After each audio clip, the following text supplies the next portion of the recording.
സമ്മാനദാനം നിർവഹിക്കുന്നതിനായി ബഹുമാനപ്പെട്ട പ്രസിഡന്റിനെ ക്ഷണിച്ചുകൊള്ളുന്നു.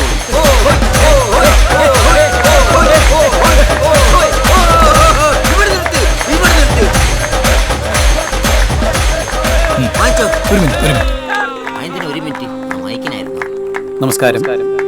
ഉത്സവത്തിന്റെ ഭാഗമായതിനാൽ ഞാൻ ഇതിനൊരു മത്സരമായിട്ട് കാണുന്നില്ല. അതുകൊണ്ട് തന്നെ ഈ ട്രോഫി ഞാൻ അർജുനനുമൊത്ത് പങ്കിടാൻ ആഗ്രഹിക്കുന്നു. അവൻ പോവാണെ പോട്ടെ, കാർത്തിക ട്രോഫി ആയിരിക്കും.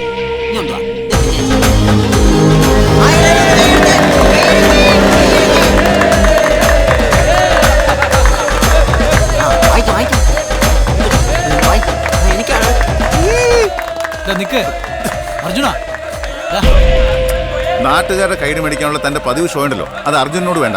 നീ എന്തൊക്കെയാ പറയുന്നത്? നിന്റെ ഔദാര്യം ഒന്നും എനിക്ക് വേണ്ട. നിന്നെ തോൽപ്പിച്ചിട്ട് തന്നെ ഞാൻ ആ ട്രോഫി എടുക്കൂടാ.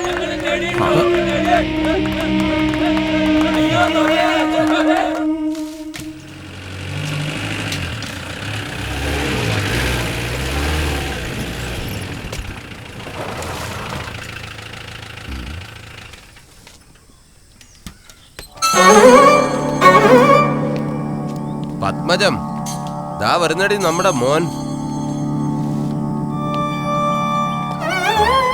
അപ്പൻ എന്നെ കളിയാക്കിയതാണെന്ന് എനിക്ക് മനസ്സിലായി. അത്രയും വിവരമൊക്കെ നിനക്ക് വച്ചു അല്ലേ? ഓ, അപ്പം വലിയ മിടുക്കനായിരുന്നല്ലോ.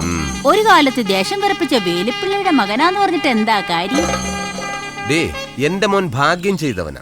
കാരണം ഞാൻ പെരുമാളിനോടൊപ്പം ഓരോ പ്രാവശ്യം തോറ്റു വരുമ്പോഴും എന്റെ അപ്പൻ എനിക്ക് കൂട്ടിനില്ലായിരുന്നു.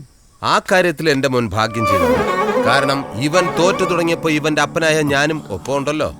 ഒരുമിച്ച് തോക്കാനായിരിക്കും. അപ്പൊ പോടാ. ഇവര് യാതൊരു നേരം നോക്കിയാലും അലുവൻ നെത്തോലി പീരാൻ പോലെയാണല്ലോ. നീ നെത്തോലി എന്ന് ഉദ്ദേശിച്ചാരെ? മുതലാളി തന്നെയാണ്. നെത്തോലി ഇപ്പൊ ഒരു ചെറിയ മീനല്ല മുതലാളി.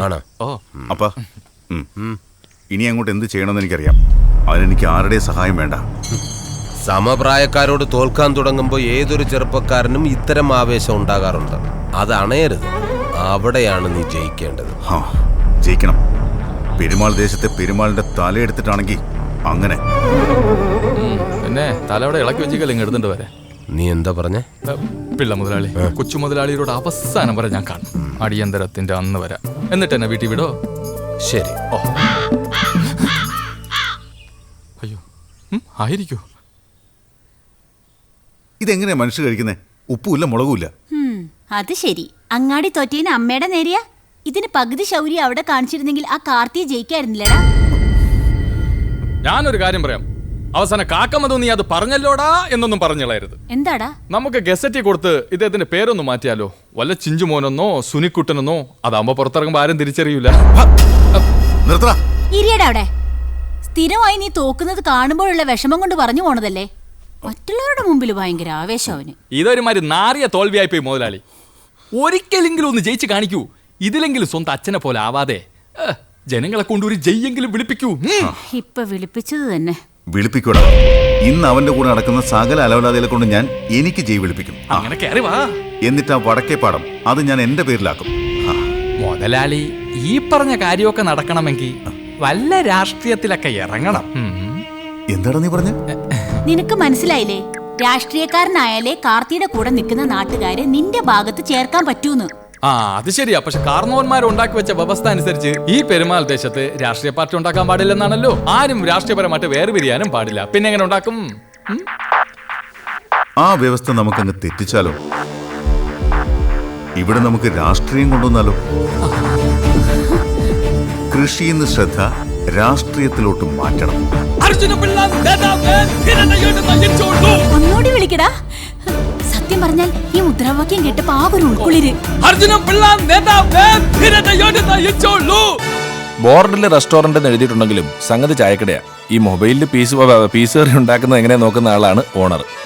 അതെ, ഞാൻ ശകുനിപ്പിള്ള. എന്റെ അപ്പൂപ്പന്റെ അപ്പൂപ്പനായി തുടങ്ങിയ ചായക്കടയാണിത്. ഇവിടെ ഇരുന്നാൽ ഈ നാട്ടിലെ എല്ലാ വിശേഷങ്ങളും അറിയാൻ സാധിക്കും. ശകുനിപ്പിള്ളേ, ഒരു ചൂട് ചായ എടുക്ക്. ഒരു ഭയങ്കര വാർത്ത പറയാനുണ്ട്. പല്ലിന്റെ കുറവ് കൂടെ നാക്ക് പരിഹരിച്ചോളും. വാർത്താ വിതരണക്കാരനാ BBC ഷാജി. സുധാകരന്റെ ഭാര്യ ഇന്നലെ ടൗണിൽ പോകുന്ന വഴിക്ക് വാളെടുത്ത് ഉയർത്തിയപ്പോൾ ലൈംഗബി കൊണ്ട് ഷോക്ക് അടിച്ചതാ. പിന്നെ തുള്ളാൻ പോയിട്ടില്ല. വെളിച്ചപ്പാടാണ് അത്ര. ചരമകാളമെന്ന് നോക്കുന്നേ. എടോ, തന്റെ പടം വരാറായില്ല. ചേട്ടാ, ഒരു ചായ. ചായയോ? ഇപ്പൊ കിട്ടും. അവൻ ആ കുന്ത്രാണ്ടം കിട്ടിയ പിന്നെ ആന കുത്തിയാ പോലും ശ്രദ്ധിക്കുകയല്ല. ഒടുക്കത്തെ കുത്തല്ലയോ, മുടിഞ്ഞ കുത്ത്. ചേട്ടാ, ചായ. ചായ എടുക്കാൻ പാടില്ല ചേട്ടാ.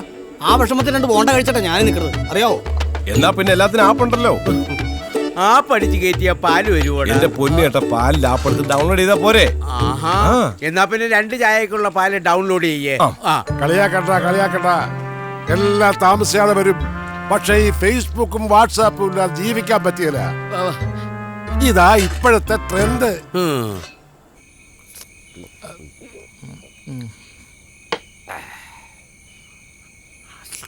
പാട് തന്നെ അല്ലേ മുതലാളി? കാര്യങ്ങളെല്ലാം കൈവിട്ട് പോയിക്കൊണ്ടിരിക്കുകയല്ലേ. ആ, കണ്ട, എവിടെ നോക്കിയാലും പെരുമാളും പെരുമാന്റെ ആൾക്കാരും. ആ ആളല്ലേ ഈ നാട് ഭരിക്കുന്നത്. ഇങ്ങനെ പോയാ മുതലാളി ഈ നാട് വിടേണ്ടി വരും.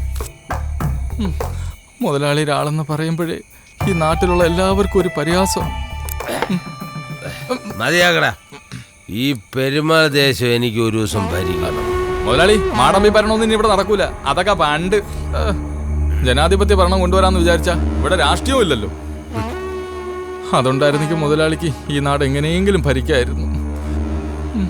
എങ്കിൽ രാഷ്ട്രീയം നമ്മൾ കൊണ്ടുവരുന്നു. എന്നാലോ? അത് കൊള്ളാം. പക്ഷെ ഇവിടെ ഉള്ളവർക്ക് രാഷ്ട്രീയത്തോട് ഒരു താല്പര്യമില്ലല്ലോ. താല്പര്യം ഉണ്ടാക്കണം. അതെങ്ങനെ? രാഷ്ട്രീയം പറഞ്ഞ ആൾക്കാരെ വശീകരിക്കാൻ പറ്റിയ ഒരുത്തൻ വരണം. അതിനാരാള്ള മുതലാളി? ഉണ്ട്. പാല തങ്കച്ച്.